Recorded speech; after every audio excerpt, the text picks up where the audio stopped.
Good morning प्यारे बच्चों। आपको बेसिक मैथ क्लास 6, 7, 8 में आज बताने चल रहे हैं रेशियो एंड प्रोपोर्शन का सेकंड पार्ट, जिसमें कल आप लोगों को रेशियो के बारे में बताए थे, उसके कुछ प्रॉपर्टियाँ बताए थे। तो आज जो है तो उसके कुछ जो है क्वेश्चन बताएंगे और फिर आपकी जो है एक्सरसाइज उसी से जो है सॉल्व हो जाएगी। आप वीडियो को ज़रूर देखिएगा और खुद से प्रैक्टिस करके उसके कुछ प्रश्नों को भी सॉल्व करिए। तो जिसमें कल आपको रेशियो बताए थे, तो उसी के साथ आज आपको हम पहले प्रपोर्शन की डिफिनीशन भी बता देते हैं। प्रपोर्शन क्या है, व्हाट इज प्रपोर्शन। कल तो रेशियो बता दिए थे कि व्हाट इज रेशियो, रेशियो के बारे में बताए थे। तो रेशियो के बारे में शायद ये आप लोग वीडियो पढ़े होंगे, वीडियो के माध्यम से पढ़े होंगे, तो रेशियो की डिफिनीशन आपको पता होगी। तो फिर से एक बार हम जो है रेशियो के बारे में बता रहे हैं, आप लोग एक बार फिर से उसको रिपीट कर लीजिए, उसके बाद प्रपोर्शन बताएंगे। रेशियो आप देखेंगे, the relation between two quantities, relation between two quantities, relation between two quantities obtained on dividing one quantity, obtained on dividing one quantity by the other is called ratio। उसके बाद यह तो कल ही आप लोगों को बता दिए थे। अब आप लोगों को आज हम बताएंगे प्रपोर्शन के बारे में। प्रपोर्शन क्या है? इफ टू रेशियो, और कल सिंबल भी उसका बताए थे। रेशियो का सिंबल यह बताए थे और प्रपोर्शन का भी बताए थे। तो रेशियो का सिंबल यह है, इससे इसको हम लोग जो है रेशियो को इंडिकेट करते हैं, प्रदर्शित करते हैं। ये दो बिंदु होता है, दो बिंदु की सहायता से हम लोग रेशियो को जो है इंडिकेट करते हैं, प्रदर्शित करते हैं। तो कह रहा है कि इफ टू रेशियो, यह तो हमारा 1 रेशियो हुआ। यदि हमारा 2 रेशियो मिलेगा, 2 अनुपात मिलेगा, if two ratio are equal, यदि 2 अनुपात आपस में बराबर हो, 2 अनुपात आपस में बराबर हो, V से, तो हम लोग कह सकते हैं, उसको बता सकते हैं, क्या कर सकते हैं, दे आर इन प्रपोर्शन, यह जो है समानुपात में है। V से दे आर इन प्रपोर्शन, यह जो है समानुपात में है। तो क्या बताएंगे प्रपोर्शन के बारे में, क्या बताएंगे? कहेंगे कि इफ टू रेशियो आर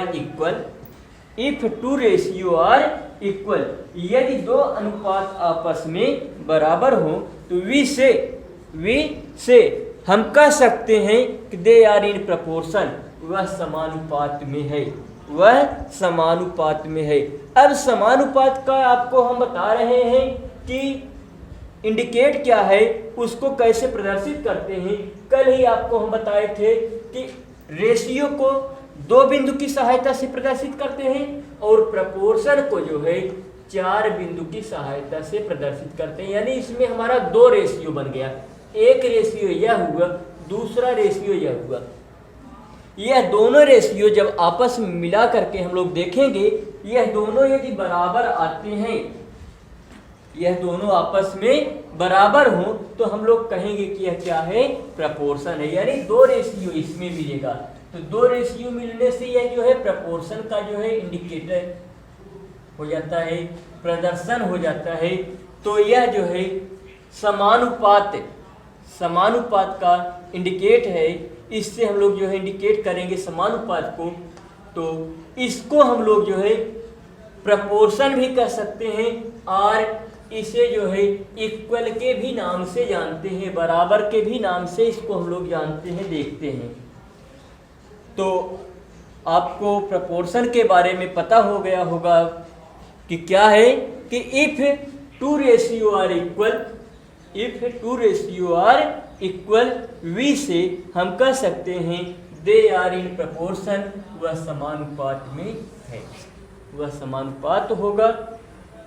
इसका रिप्रेजेंटेशन यानी रिप्रेजेंट करेंगे टू रेशियो मिला करके, यानी 4 बिंदु की सहायता से, 4 बिंदु की सहायता से प्रपोर्शन को इंडिकेट करेंगे। इसको हम लोग जो है इक्वल के भी नाम से या इक्वल भी कर सकते हैं, प्रपोर्शन को इक्वल भी कर सकते हैं। तो ठीक है, आप लोग जो है रेशियो और प्रपोर्शन की डिफिनीशन जरूर याद कर लीजिएगा, क्योंकि जो है यह हर जगह नहीं मिलता है। किताबों में, सभी किताबों में बहुत कम ही जो है मिल पाता है। तो रेशियो और प्रपोर्शन, रेशियो की डिफिनीशन कल बताए थे, प्रपोर्शन की डिफिनीशन आज बता रहे हैं। तो इसे आप लोग नोट कर लीजिएगा कि प्रपोर्शन क्या है। What is a proportion? PROPORTION, proportion क्या है कि बहुत सिंपल सी डिफिनीशन है, बहुत साधारण सी, आसान सी परिभाषा है इसकी। प्रपोर्शन की क्या है? If two ratio are equal, if two ratio are equal, लिख लीजिएगा, if two ratio are equal, we say they are in proportion, they are in proportion. इसका सिंबल SYMBOL, इसका सिंबल है ये। सिंबल किसका सिंबल है? प्रपोर्शन का, समानुपात का। ठीक है, तो अब आगे आप लोग देखेंगे हम कुछ क्वेश्चन इससे रेशियो से संबंधित या जो प्रॉपर्टियाँ कल बताए थे उसमें एक हम आपको बता रहे थे, पहली प्रॉपर्टी में बताए थे कि यदि वह समान यूनिट में जब नहीं रहता है, उससे संबंधित हम लोग जो है क्वेश्चन बना करके जो है आपको हम बता रहे हैं। जैसे जब समान यूनिट में नहीं, समान यूनिट का मतलब अपने यूनिट, जैसे रुपया है तो पैसे में है तो अपनी यूनिट में है, अपने मात्रक में है वह। और यदि रुपया है, रुपये को मीटर में बता दिया जाए तब वह अपनी यूनिट में, अपने मात्रक में वह नहीं है। तो कल हम एक एग्जांपल आपको बताने जा रहे थे, उसके बाद उसमें हम जो है चले गए प्रॉपर्टी में, जो उसके कुछ है नियम थे उस पर चले गए, तो उसको हम नहीं बता पाए। तो जैसे हम आपको बता रहे थे कि रुपये 30 रुपये का, पहले तो बता रहे हैं कि ये जब समान यूनिट में होगा तब 30 रुपये का 120 पैसे या 1500 शायद कर लिए हुए थे, 1500 पीसे। इसका रेशियो क्या बनेगा, इसका अनुपात क्या होगा? तो 30 रुपये का 1500 पैसे से क्या अनुपात होगा? तो सबसे पहले हम लोग उसको समान यूनिट में तो है, लेकिन यह पैसे में या रुपए में है, दोनों एक यूनिट में कर देंगे, दोनों को एक मात्रक में कर देंगे, या तो पैसे में कर दें या तो रुपए में कर दें, तब उसको जो हम लोग रेशियो में लिखेंगे। तो सबसे आसान यह होता है कि बड़ी वाली यूनिट का जो होता है, बड़े मात्रक का जो होता है, उसको जो है छोटे वाले में बदल देते हैं। यह संख्या को देख करके मत कहिएगा कि यह बड़ी संख्या है, इसको बदलना है। उसकी यूनिट जो है वह रुपया है, रुपया बड़ा है, पैसा छोटा होता है, रुपया बड़ा है, पैसा छोटा है। तो रुपए वाले को पैसे में, बड़े वाले यूनिट को छोटे वाले यूनिट में जो है चेंज कर देंगे। आपको पता है, बताया गया है कि 1 रुपये में 100 पैसा होता है, 1 रुपया बराबर 100 पैसा, 1 रुपया बराबर 100 पैसा। तो 30 रुपये का पूछ रहा है, तो 30 रुपये में हो जाएगा 30 गुणे 100, 30 × 30 और 2 जीरो, कितना बन गया? 3000। 3000 क्या हो गया, पैसा हो गया। अब हम लोग रेशियो जब इसका बनाएंगे तो 3000 पैसे का, 3000 पैसे का यानी 3000 पैसे टू 1500 टू 3000 पैसे का 1500 पैसे से, तो इसको लिखेंगे 3000 बटे 1500, 2 जीरो से 2 जीरो कट गया, 15 का नाम 15, 15 दूनी 30, यानी 2:1, 2:1, 2:1, 2:1। 30 रुपए का 1500 पैसे से जब रेशियो निकालेंगे, अनुपात निकालेंगे, तो 2:1 का अनुपात होगा। इसमें कितने का अनुपात बनेगा, 2:1 का, 2:1 का। यह तो समान यूनिट वाला था। इसे यदि आप लोग लिखना चाहें तो लिख भी लीजिएगा, नोट कर सकते हैं। अब दूसरा हम आपको बता रहे हैं, जैसे अगर कहीं आपको इस तरह से मिल जाए कि 120 रुपए का 90 सेंटीमीटर से रेशियो बताइए, 90 सेंटीमीटर 90 सेंटीमीटर में 120 रुपए का 90 सेंटीमीटर से रेशियो बनाइए, तब यहाँ पर इसका रेशियो नहीं बनेगा, इसका अनुपात नहीं बन सकता है, क्योंकि यह रुपया में दिया गया है, यह सेंटीमीटर में है, मीटर वाली यूनिट का है, इसलिए इसका हम रेशियो नहीं बनाएंगे, लिखेंगे दैट इज नॉट रेशियो, यानी यह अनुपात का नहीं है, यानी is not ratio, is not make ratio, make ratio. क्यों रेशियो इसका नहीं बनेगा, क्योंकि यह समान यूनिट का नहीं है, समान मात्रक का नहीं है। यदि यह समान मात्रक का रहा होता, जैसे यह रुपए में था, यहाँ 1 रुपये और पैसे का दिया गया था, बन गया। लेकिन जब रुपए और पैसे का नहीं है, एक दूसरे यूनिट का, एक रुपए वाली यूनिट का मिल रहा है, दूसरा मीटर यूनिट का मिल रहा है, तब यह अनुपात में नहीं बनता है, इसका अनुपात नहीं होता है। तो इसे आप लोग जरूर ध्यान में रखिएगा कि जब समान यूनिट का नहीं होता है तब उसका रेशियो नहीं बनाया जाता है। उसके बाद अगली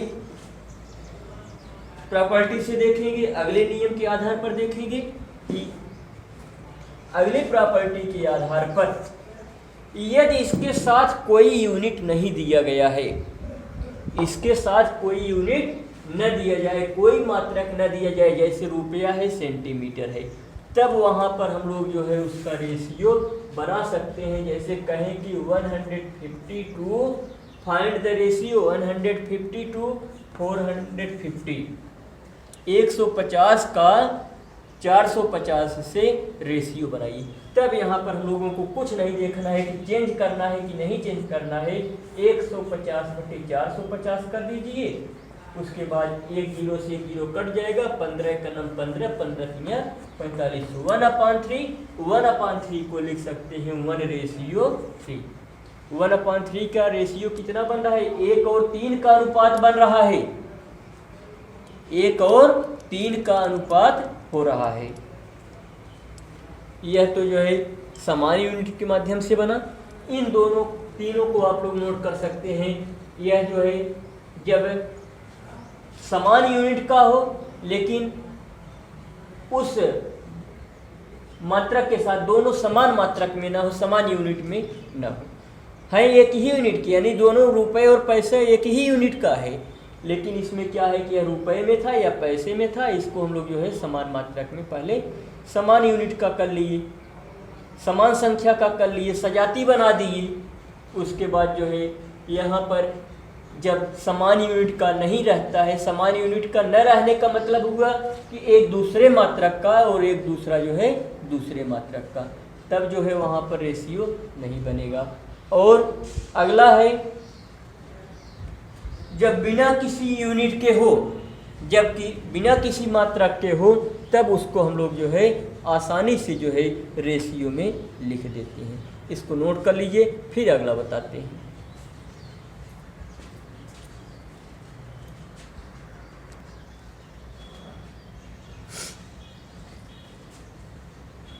हाँ तो बच्चों अगला देखेंगे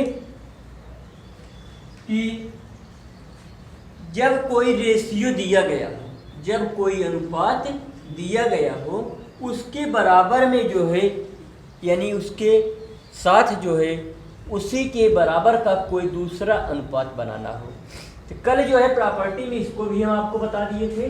जैसे हम आपको दे दें एक अनुपात यानी 2:3 दिए हुए हैं और कहें कि इसके बराबर